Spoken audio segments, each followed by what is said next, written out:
안녕하십니까?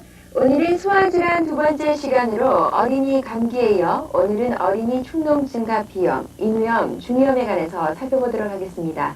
안녕하십니까, 선생님? 예, 안녕하십니까?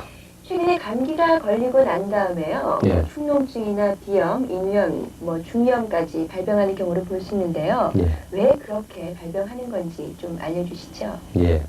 한참 잘 자라고 성장 발육이 좋아야 애들이 네. 그런 질병에 걸려서 고생하는 걸 보면 굉장히 안타깝죠. 그렇습니다. 예. 우리가 공기가 과거처럼 참으로 맑고 깨끗할 것 같으면은 이런 질환이 거진 안 생길 겁니다. 공해 때문에 그렇죠. 더 많이 우리가 만들어낸 어른들이 소위 만들어내놓은 이 공해 때문에 네. 공기가 안 좋음으로 인해서 공기가 지나가는 통로마다 모든 병들이 발생하기가 쉽습니다. 네. 그렇다 하더라도 우리가 뭐 다른 공기 속에 가서 살 수는 없으니까요. 이 공기 속에서도 내가 최선을 다해서 또 내 저항력이 바깥 병을 이겨낼 수 있도록 충실하게만 해줄 것 같으면은 아마 비염이니 축농증, 인후염, 편도선염, 심지어 중이염까지도 예방하고 또 건강하게 병 없이 진행할 수 아니겠나 싶습니다. 예. 그런데 보통 왜 사람들이 비염과 축농증은 좀 혼돈하는 경우도 있지 않습니까? 예. 그러니까 비염과 축농증에 대해서 좀 구체적으로 말씀해 주시죠. 예, 글자 그대로 비염이라 그랬을 때는 네. 코에 염증이 있는 걸 비염이라 그러고 네. 축농증이라는 것은 농이, 고름이 우리 그 골 속에, 머리부 속에 보면은 빈 공간들이 있습니다. 그 빈 공간 속에 그 고름이 모여 있는 걸 보고 축농증이라 그럽니다. 네, 예. 그렇군요. 부위상의 어떤 질병 차이를 가지고 비염이나 축농증을 나누게 되죠. 예. 그러면 나타나는 그 병세라고 그러나요?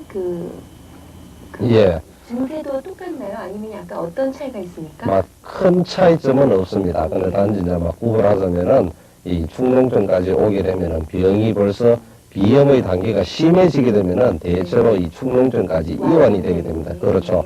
우리가 코, 그 다음에 이 뼈 속에 있는 그 빈 공간 속에 있는 점막이라든지, 그 다음에 인후라든지, 그 편도선 주위, 그 다음에 심지어는 이 귀에까지 모든 점막 조직이 전부 다 연결되어 있어요. 그래서 우리가 그 종이에다가 이런 물을 뿌리게 되면은 점점 번져나가는 현상을 볼 수가 있듯이 호흡기 질환의 일부분인 바로 코에 만약에 병이 생겨도 그 병이 축농증으로도 발전할 수가 있고 그 다음에 인후염, 편도선염 아니면 중이염까지도 결매가 발생할 수 있는 게 이 질환의 특징이라고 볼 수가 있죠. 예. 선생님 말씀을 들으니까요. 아직까지 전 이해를 잘 못하겠어요. 이 인형을 보면서 좀 설명을 해주셨으면. 예. 자, 그러면 우리 사람을 잠시 한번 볼까요? 여기 부위가 코 속을 한번 들여다 보도록 하겠습니다. 그 속으로 한번 들여다 보도록 하겠습니다. 제가 보겠습니다. 예. 어디가 될까요? 여기. 이 코 속으로 우리가 공기가 들어가게 됩니다. 네. 공기가 들어가게 되면 이 기도를 따라 가지고 여기 지금 하늘식으로 보이는 부위가 기도입니다. 네. 이 기도를 따라서 더 들어가게 되면 기관지로 들어가고 네. 그 다음에 폐까지 들어가게 됩니다. 네. 그래서 이 부위를 갖다 코라고 이야기하고 네. 코 다음에 이어지는 부위를 갖다가 인후라고 이야기하고 인후 밑에 부위가 기관지 그 속으로 들어가면 폐의 실질적인 조직까지 들어가게 됩니다. 그러고 이 머리 뼈 속에 보게 되면은 군데군데 구멍이 이렇게 뼈 속에 구멍이 많이 나가 있습니다. 그리고 우리가 음성을 이야기할 때 울리는 작용을 많이 해주죠.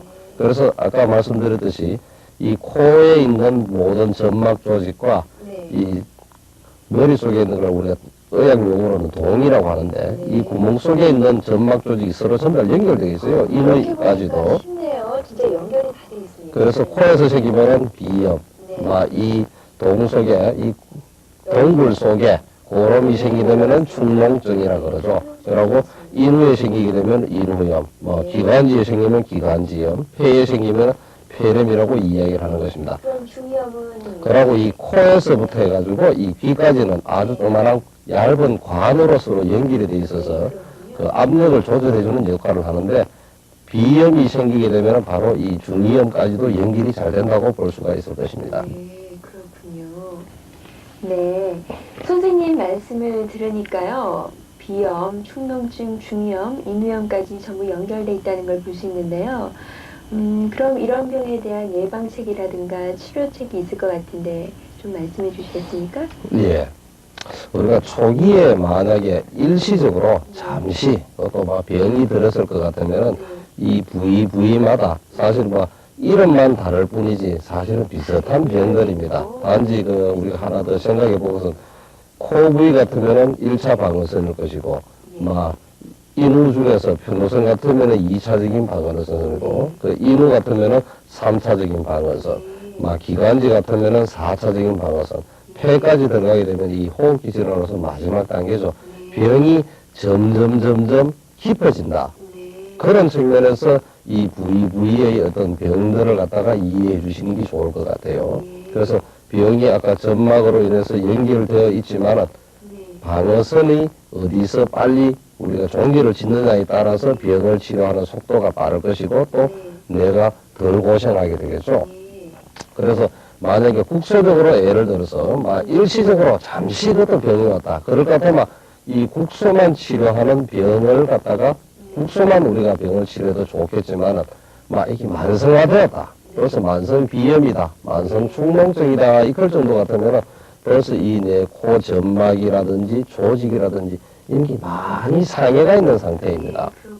이 상해가 있는 상태에서는 바깥 공기를 내가 계속 마셔야 되기 때문에 늘 바깥 공기에 의해서 감염당하기가 쉽죠. 그래서 이름을 만성비염, 만성축농증, 만성인후염이라고 붙이게 되는 것입니다. 이 만성화됐을 때는 어떻게 치료하는 것이 좋겠느냐. 일시적으로 병들었을 때는 국소적인 부위만 잠시 우리가 여기서 뭐 소염시키는 약만 뭐 한방이나 양방에서 소염시키는 약만 사용해도 됩니다. 근데 만성화되고 병이 점점 깊어져 갈 때는 어떻게 하는 것이 좋겠느냐. 내 저항 능력을 반드시 살펴줘야 됩니다.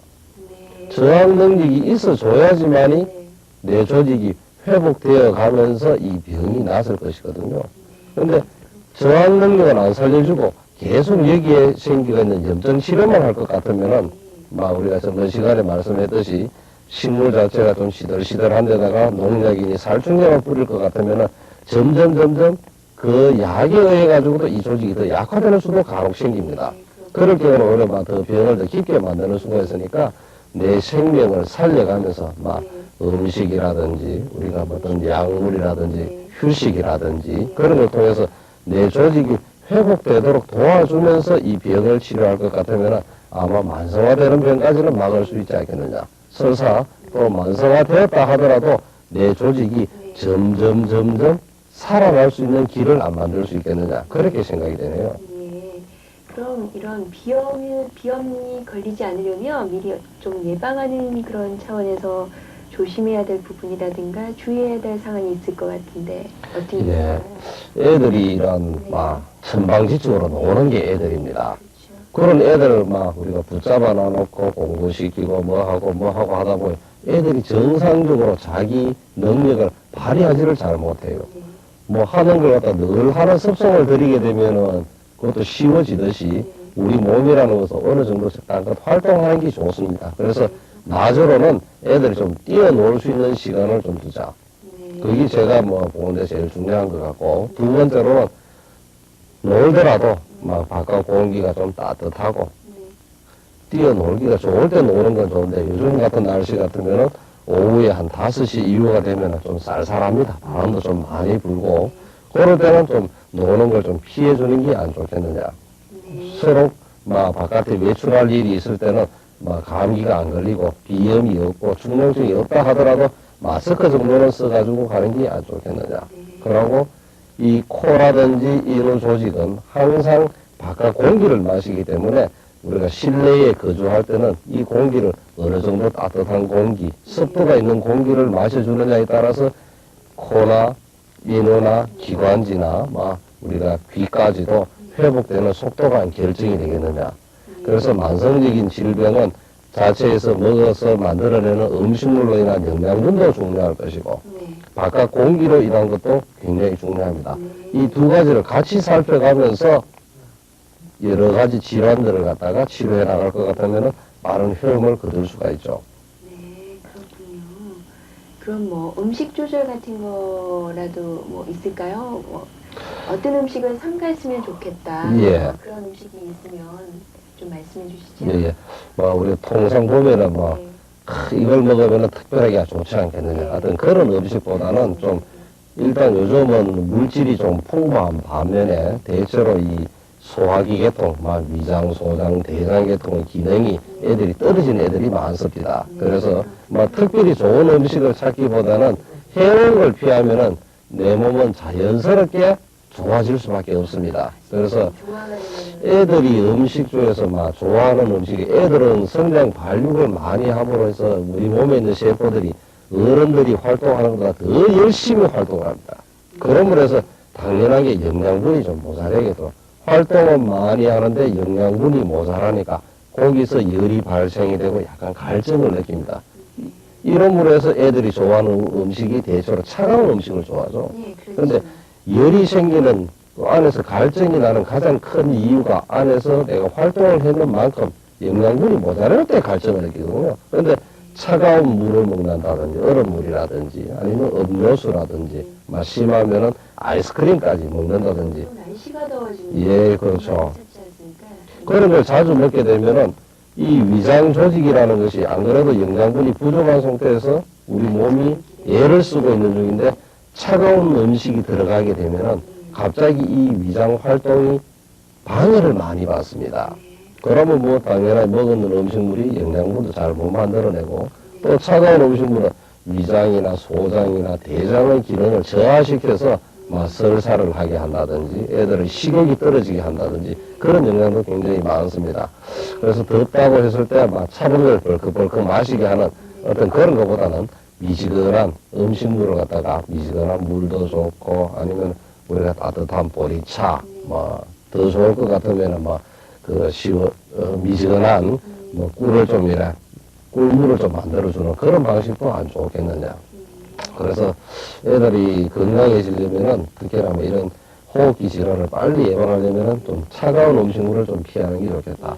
차가운 음식물은 자연적 위장의 활동을 뭐 위축시키는 우리가 많으니까요. 그 두 번째는 요즘 애들이 또 이 선절의 홍수 속에서 살기 때문에 굉장히 단 걸 많이 찾습니다. 막 성장하려면 당분이 반드시 필요하죠. 그런데 이 과잉으로 들어갔을 때는 또 여러 가지 문제가 됩니다. 적당한 양은 내 몸에 활력소가 되어주지만은 과하게 되면은 이 당분의 성질이 단 음식은 대체로 이 소화기 계통의 활동력을 갖다가 왕성하게 촉진시키는 게 아니고 느슨하게 느리게 만들죠. 위장이 정상적으로 활동을 해줘야 좋은 영양분이 만들어지는데 활동이 잘 안 될 것 같으면은 자연적 좋지 못한 영양분밖에 못 만듭니다. 특히나 이 위장관 소화기 계통, 막 위장, 소장, 췌장 이런 소화기 계통에서 활동이 안 되고 단 걸 많이 먹었다 이랬을 때는 오히려 막 단백뇨라든지 우리가 그 당뇨병 같은 것도 만들어낼 수 있지 않느냐. 그것뿐만 아니라 내 저항 능력이 떨어져서 이 호흡기 계통에 걸려가 있는 질환도 늦게 나게 되고 잘 안 나는 그런 현상이 오게 됩니다. 그래서 대체로 애들은 음식은 차가운 거, 단 거는 좀 피해주는 게 한여름철이라도 또 요즘 그 비닐하우스가 많아서 제철 아닌 과일들을 너무 많이 먹여요. 보통 어머니들이 다른 거는 괜찮은데 그 과일에 대해서는 맹신하는 그런 습성이 좀 있습니다.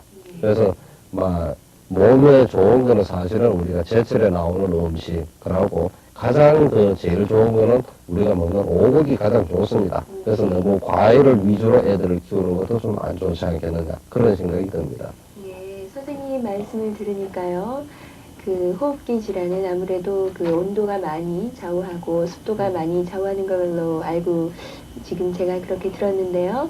그러면 적정 온도나 습도가 있을 것 같아요.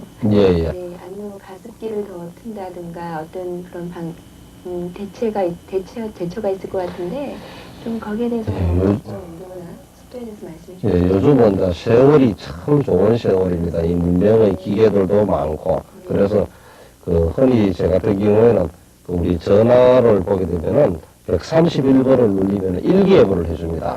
요즘 날씨를 일기예보를 또 들으면은 요즘은 날씨가 건조하다, 온도가 어떻다, 바람이 어떻다, 비가 온다. 가장 쉬운 정보를 갖다 들을 수가 있습니다. 그래서 사람 몸이 움직일 수 있는 환경이라면은 가장 우리가 적정한 정도가 한 50% 전후의 습도, 한 2, 3도 전후의 온도 같으면은 그 제일 좋겠죠. 그리고 낮으로 활동할 때는 22, 3도가 좋은데 밤으로는 우리 세포의 저항 능력이나 활동 능력이 낮에 비해서 많이 떨어집니다. 그럴 때는 그 밤 시간에는 온도를 조금 더 높여주게 되면은 애들이 어른이 좀 더 건강하게 이 호흡기 질환을 갖다 예방도 할 수 있을 것이고 현재 걸려가 있는 질병도 나을 수가 있습니다. 네, 그렇군요. 한 몇 도 정도가 더 20, 한 2, 3도에서 조금 더 올려서 20, 한 5, 6, 7도 그런 정도만 하더라도 우리가 실내에서 가벼운 옷을 입고 있을 때 내가 추위를 안 느낄 정도가 제일 안 낫겠느냐. 예. 특히 비염은 알레르기 환자에게 많이 발생한다고 들었는데요. 비염과 알레르기성 질환과 어떤 관련인지 좀 말씀해 주시겠습니까? 예. 우리가 늘 호흡을 함으로 인해서 이 바깥 공기 중에 있는 먼지라든지 예를 들어서 진드기라든지 이런 물질에 대해서 우리 몸이 예민하게 반응하는 걸 보고 우리가 통상적으로 알레르기다. 그래서 코에서 발생하면 알레르기 비염이다. 피부에서 발생하면 알레르기성 피부병이다. 그렇게 이야기를 하죠. 근데 우리가 알레르기라는 것도 예민하다, 아니면 민감하다, 과잉으로 반응한다. 평상시에는 반응하는 일이 없다가도 어떤 물질이 접촉한다든지 했을 때 과민하게 반응한다. 왜 그럴까요? 그거는 한 번 더 우리가 생각을 해봐야 됩니다. 알레르기성 비염은 잘 못 나서는 어렵다, 힘들다 그것이 아니고 내 조직이 나의 신경이 어떤 특정한 부위에서 예민하게 발생한다는 것은 발병한다는 것은 그만큼 내가 예민하다는 것은 뭔가 내한테 허점이 많다는 겁니다. 그래서 우리가 어떤 알레르기성 비염 같으면 재채기가 난다, 코가 막힌다, 콧물이 흐른다 이런 여러 가지 증상이 있는데 이 예민함을 갖다가 내가 이겨낼 수 있는 저항력을 길러낼 것 같으면은 내 몸의 어떤 상황적인 변화가 이때까지는 바깥 환경에 대해서 예민할 수밖에 없었는데 이 변화를 내가 이겨내고 극복해낼 수 있는 내 몸을 만들어 나갈 것 같으면은 이 알레르기성 질환도 어렵지는 않았다.